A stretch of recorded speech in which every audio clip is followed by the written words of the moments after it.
দেখো, যবে থেকে আমি ইন্ডিয়া থেকে দেশ থেকে বিদেশে এসেছি, দুবাইতে এসেছি, তবে থেকে তো আমি দেশের অনেক কিছু মিস করছি।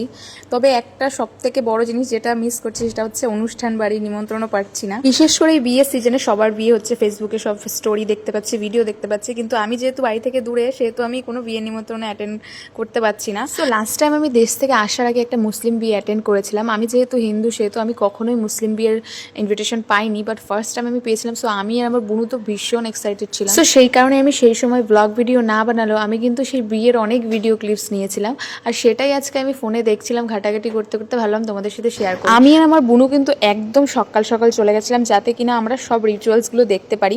তবে রিচুয়ালসের ক্ষেত্রে আমি বলবো কিছু কিছু জিনিস আমাদের সাথে মিলও রয়েছে, আবার কিছু কিছু অমিলও রয়েছে। তার মধ্যে সব থেকে বড় অমিল হলো আমাদের ক্ষেত্রে বিয়েটা রাত্রেবেলা হয়ে থাকে, তবে মুসলিমদের ক্ষেত্রে দুপুরবেলা বিয়ে হয়ে থাকে। খাওয়া দাওয়ার ক্ষেত্রে তো সব কিছু সেমই ছিল, তো খেতে বসে পড়লাম দুপুরবেলা। দেখো, প্রথমেই ডাল দিয়ে গেল, যেরকম আর কি নর্মালি হয়, মুড়ি ঘন্ট ডাল মাছের মাথা দিয়ে। তো ডাল দিয়ে খাচ্ছিলাম, খেতে খেতেই দিয়ে গেল এখানে এগ ডেভিল।